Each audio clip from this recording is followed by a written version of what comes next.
Welcome in, everybody, to the Daily Diamond Buzz Show. It's Tuesday, August 25th, 2026. I'm Dean Patino, and we've got a full baseball day in front of us after a Monday night that delivered shutouts, big swings, and a couple of late game finishes that kept the pressure on. We'll start with the games, including three terrific pitching matchups I'm circling today. Max Scherzer gets the ball in Toronto opposite Seth Lugo. Jacob deGrom goes for Texas against the White Sox. And in San Diego, it's Paul Skenes against Michael King, a matchup with the kind of electricity that makes you rearrange your evening. We'll also check the pennant race and sort through where the tension is building as the calendar pushes towards September. This is the time of year when every series feels heavier, every bullpen decision gets louder, and one good road trip can change the entire mood around a club. Then, our spotlight legend is Warren Spahn, one of the defining left-handed pitchers in baseball history. We'll talk about the durability, the brilliance, and the career that made his name permanent in the game's memory.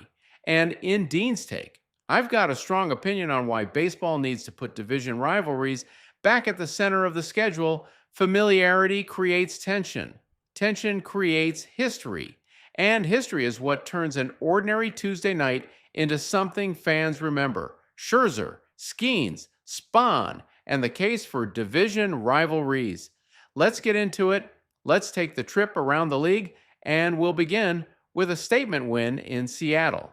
Philadelphia Phillies 2, Seattle Mariners 9. Logan Gilbert earned the win, while Zach Wheeler took the loss. Anytime Wheeler is on the other side, a result like that gets your attention. Seattle handled one of the game's most established starters and gave Gilbert more than enough support. Washington also put together one of the loudest results on Monday's board. Colorado Rockies 3, Washington Nationals 13. Cade Cavalli was the winning pitcher, and Ryan Feltner took the loss. Washington's offense made this one emphatic, turning a home game into a runaway. The Rangers had a similarly comfortable night on the south side. Texas Rangers 11, Chicago White Sox 2. Kumar Rocker picked up the win with Jose Urquidy charged with the loss. Texas reached double figures and created the kind of separation that takes most of the late game tension out of a ballpark. In Arizona, Kevin Gausman and the Cubs put together the only shutout of the day. Chicago Cubs 7, Arizona Diamondbacks 0. Gausman earned the victory, and Merrill Kelly was the losing pitcher. That's a clean night for Chicago, with the pitching keeping Arizona off the board while the lineup supplied plenty of room. San Francisco also kept its opponents scoreless. Cincinnati Reds 0, San Francisco Giants 5. Jason Foley got the win, and Chase Burns took the loss. The Giants controlled that game from the run prevention side and made their offense stand up without allowing Cincinnati to answer.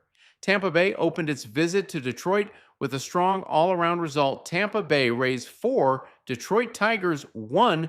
Drew Rasmussen earned the win, Framber Valdez took the loss, and Brian Baker recorded the save. The Rays carried the lead into the late innings, and Baker finished the job. Boston came away with a road win in Miami. Boston Red Sox 4, Miami Marlins 2. Eric Miller was the winning pitcher. Pete Fairbanks was tagged with the loss, and Aroldis Chapman earned the save. That one required the bullpen decisions to matter, and Boston got the final word with Chapman closing the door. Cleveland also won on the road. Cleveland Guardians 4, Los Angeles Angels 2. Parker Messick picked up the victory. George Klassen took the loss, and Cade Smith secured the save. The Guardians built enough of an advantage for Smith to handle the finish. The tightest game of the day came in San Diego. Pittsburgh Pirates 3, San Diego Padres 2. Kirby Yates earned the win, Jeremiah Estrada took the loss, and Johan Ramirez recorded the save. Pittsburgh found a way through a close late-inning game and then trusted Ramirez with the final outs. Minnesota rounded out Monday's winners in a higher-scoring matchup. Minnesota Twins 9, Athletics 6. Zebby Matthews was the winning pitcher, Jeffrey Springs took the loss, and Andrew Morris earned the save.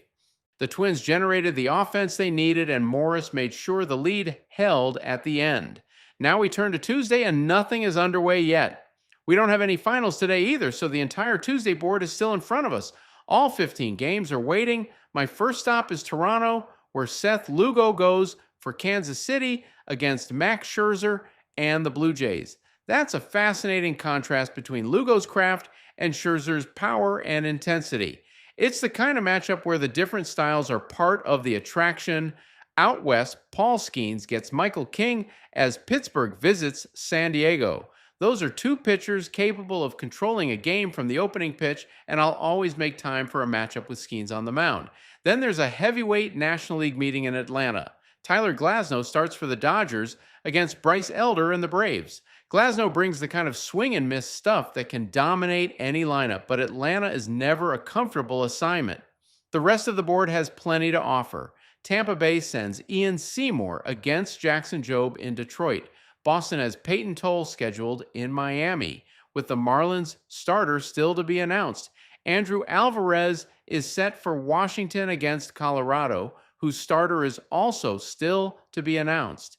In the Bronx, Ethan Pecco goes for Houston against Will Warren and the Yankees. Milwaukee visits the Mets with Kyle Harrison matched against Zach Thornton. Jacob deGrom gets the ball for Texas against Anthony Kay and the White Sox. Baltimore starts Chris Bassett in St. Louis, while the Cardinals' starter remains to be announced. Cleveland has Gavin Williams facing Walbert Urena and the Angels. The Cubs send Clay Holmes against Brandon Pfaadt in Arizona. Minnesota goes with Taj Bradley against Gage Jump and the Athletics. Philadelphia and Seattle offer another appealing matchup with Aaron Nola against George Kirby. And Cincinnati visits San Francisco, where Brady Singer is scheduled to face Adrian Hauser. There are 15 games scheduled, but Toronto, San Diego, and Atlanta are the three pitching matchups jumping off the board for me.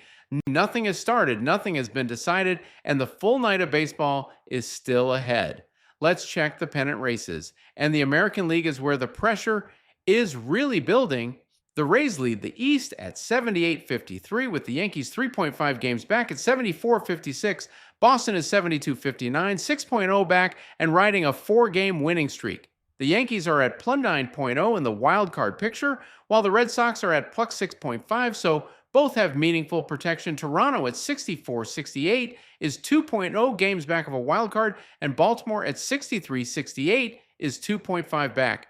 The Central is much tighter. The White Sox are 68-63 and hold the division lead, but Cleveland is 66-66, just 2.5 games back after 5 straight wins. Minnesota is 64-68, 4.5 back in the division, and 2.0 back in the wild card race. That's our first race that really matters. Cleveland has momentum, Chicago has the lead, and Minnesota is close enough to attack 2 different paths.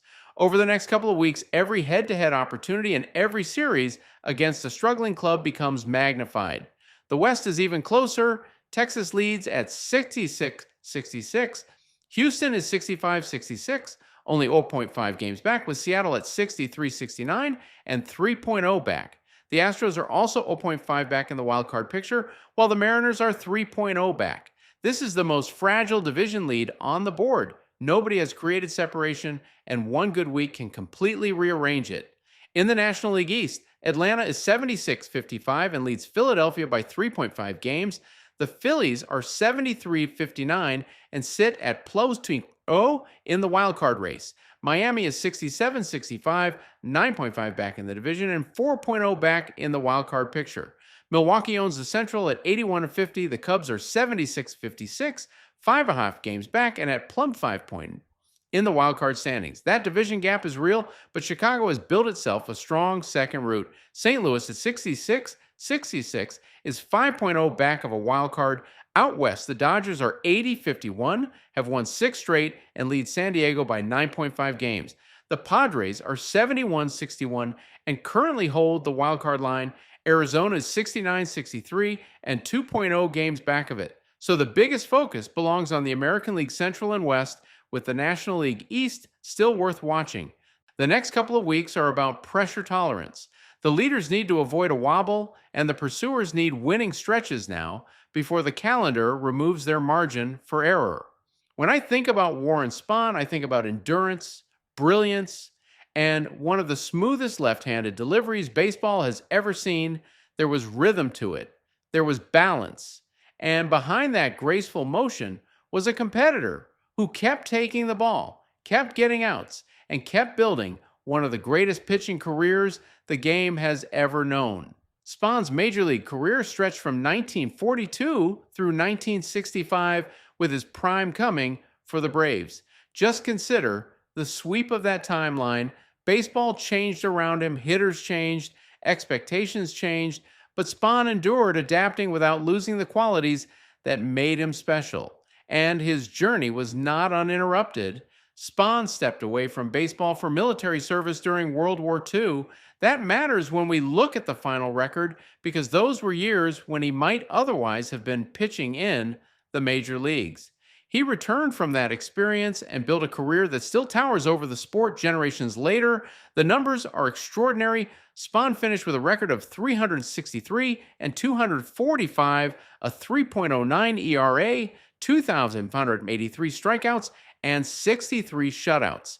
His 363 victories remain the most ever by a left-handed major league pitcher.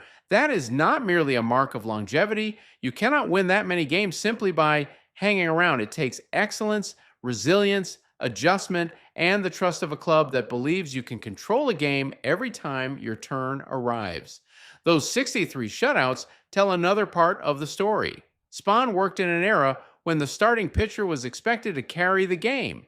He could overpower hitters, but he did not survive on force alone. He changed speeds, he disrupted timing, he understood how to keep a lineup from getting comfortable, and he kept working deep into games. Then there are the 29 saves. Today we think of starters and relievers as occupying clearly defined jobs. In Spahn's time, those lines could be far less rigid. If a great pitcher was needed in a different situation, he might be asked to handle it. Spahn did, and those saves remain a reminder of how differently pitching staffs were used. His signature year was 1957. Spahn won the Cy Young Award and Milwaukee won the World Series. Individual brilliance and team glory came together in the same season, giving him the kind of defining chapter that belongs in any telling of baseball history. How would Warren Spahn fit today? Beautifully. Modern clubs would value the left-handed delivery, the ability to change speeds, the strikeouts, and the feel for navigating a lineup. His workload would be managed differently, and he might not be asked to finish games with the same frequency, but the essential skills would travel to any era. Timing still matters. Command still matters. Competitive intelligence still matters. The Hall of Fame called in 1973, and it was an easy call. Warren Spahn wasn't merely durable. He wasn't simply the best left-hander of his generation. He became the standard for left-handed greatness, and every elite southpaw who followed has worked beneath the shadow of what he accomplished. Here's your Did You Know for today. On July 10, 1932, Cleveland shortstop Johnny Burnett went 9 for 11 in an 18-inning loss to the Philadelphia Athletics, setting the major league record for hits in one game. What makes that so remarkable is the combination of opportunity, endurance, and relentless execution. A game has to stretch deep into extra innings just to create that many chances for one hitter. The lineup has to keep turning over, teammates have to reach base, make outs, extend rallies, and send Burnett back to the plate again and again. Then Burnett had to deliver. Seeing more pitches and taking more trips to the batter's box does not guarantee anything. Fatigue builds. Pitchers change. Defensive positioning can shift. Every successful swing makes the opponent more determined to find a different way to get you out the next time. And here is the baseball twist that gives the achievement an almost bittersweet quality. Burnett produced a record-setting performance, yet Cleveland still lost. That is the game in its purest form. One player can have a day unlike any other, but victory still depends on the full club finishing the job. So Burnett's place in history came from a rare convergence. The game lasted long enough, Cleveland created enough opportunities, and its shortstop kept answering the call. The team result went against him, but his individual performance became the lasting memory of that extraordinary afternoon. I want Major League Baseball to restore a heavier divisional schedule because the sport is tilted too far toward variety and too far away from the thing that gives a long season its emotional center, rivalry. Seeing every club is enjoyable. I understand why fans want it. A star from the other league gets to visit your ballpark. Supporters can watch matchups that once felt rare. The schedule looks broader, cleaner, and more inclusive. But baseball is not supposed to feel like a sightseeing tour. It is supposed to build tension. That tension starts with familiarity. Division opponents should see enough of one another to learn the uncomfortable details. Hitters should recognize how a rival bullpen attacks them. Pitchers should know which batters are hunting a certain pitch. Managers should remember who ran on which catcher, who crowded the plate, and who was willing to challenge whom. Repetition turns information into history. History turns ordinary games into personal games. When teams meet only in scattered pockets, each series can feel detached from the larger season. You play, you move on, and by the next meeting, both rosters may look different. A heavier divisional schedule changes that rhythm. One series leaves a bruise that still matters in the next one. A tactical choice gets remembered. A late inning failure follows a player into the next matchup. Nobody needs to manufacture drama because the schedule has allowed it to develop naturally. That is one reason I want at least 16 games against each divisional opponent. Another reason is that division races should be decided more directly by the teams involved. If two clubs are chasing the same title, they ought to have repeated chances to take ground from each other. Their season series should shape the standings in a serious way, not feel like a handful of appointments sprinkled across a calendar built mainly for variety. There is something deeply satisfying about a pennant race in which the contenders keep colliding. You do not need to check another scoreboard and hope for help from a club passing through town. Your rival is right there. Beat them, and the race changes. Lose to them, and you feel the full cost. That is competitive clarity. The division champion should survive the division, and then there is the value to fans. Rivalries are not sustained by logos, old highlights, or promotional videos. They need fresh material. They need repetition across generations. Yankees and Red Sox, Dodgers and Giants, Cubs and Cardinals all carry enormous history, but even those rivalries must be renewed by the players and fans living through them now. The same is true for every divisional matchup with room to grow. You cannot tell people that a game is emotionally important and expect them to believe it. You have to let importance accumulate. Familiar opponents create recognizable characters. Fans remember the pitcher who shut down their club, the hitter who always seemed to deliver, and the reliever they desperately wanted to see walk through the bullpen gate. That recognition is part of baseball's daily pull. Now, the argument on the other side is legitimate. A broader schedule lets fans see every team. It gives stars more exposure across the sport. It prevents certain markets from waiting too long for a particular opponent to visit. It also reduces some of the obvious imbalance created when one division is much stronger than another. Those are real benefits. I would not eliminate broad interleague play, and I would not return to a world in which too many matchups rarely happen. The sport should remain national, but perfect balance is not available. Travel differs. Injuries strike at different times. Clubs catch opponents during hot streaks, slumps, and roster transitions. Even a mathematically tidy schedule does not create identical competitive conditions. So build around what baseball does best. Start with the division. Give every club at least 16 games against each divisional opponent, then fit interleague play around that foundation. Preserve variety without allowing it to overwhelm identity. A balanced tour is pleasant. It gives everyone a little of everything, but baseball becomes unforgettable when the same teams keep getting in each other's way. When familiarity creates annoyance, adjustment, and pressure. When a summer series feels connected to something larger. When the road to the division title runs directly through the clubs trying to take it from you, more rivalry would not make the season smaller. It would make the season matter sooner. Now we turn the page to a full Tuesday slate, and there is no shortage of pitching intrigue. The matchup that immediately grabs me is in San Diego, where Paul Skenes goes for Pittsburgh against Michael King and the Padres. I'll be watching how each lineup handles two very different right-handers and whether either starter can control the game early. In Chicago, Jacob deGrom gets the ball for Texas against White Sox left-hander Anthony Kay. Out west, Aaron Nola and George Kirby meet in Seattle, while Clay Holmes faces Brandon Pfaadt as the Cubs visit Arizona. There's another big name matchup north of the border. Seth Lugo starts for Kansas City with Max Scherzer going for Toronto. Tyler Glasnow takes the mound for the Dodgers in Atlanta against Bryce Elder, and Houston sends Ethan Pecco against Will Warren at Yankee Stadium. I'm also keeping an eye on Detroit, where Ian Seymour faces Jackson Jobe. Gavin Williams goes for Cleveland against Walbert Urania and the Angels. Todd Bradley draws Gage Jump as Minnesota visits the Athletics, while Brady Singer and Adrian Hauser match up in San Francisco. Elsewhere, Kyle Harrison starts for Milwaukee against Zach Thornton and the Mets. Chris Bassett gets Baltimore's assignment in St. Louis, with the Cardinals' starter still to be determined.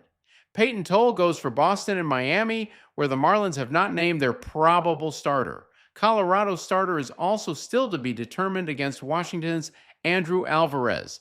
What I'll be watching most is which starters establish the strike zone before these lineups can settle in. Skenes against King, Nola against Kirby, Lugo against Scherzer, and Glasnow in Atlanta all offer a compelling reason to stay locked in from the first pitch. Tomorrow's matchups and probable pitchers are not included in the current schedule information, so we'll hold off on attaching names that have not been confirmed. Once those plans are set, we'll have the next wave covered right here. Enjoy the games tonight. I'm Dean Patino, and this is the Daily Diamond Buzz Show on Baseball Nation Network.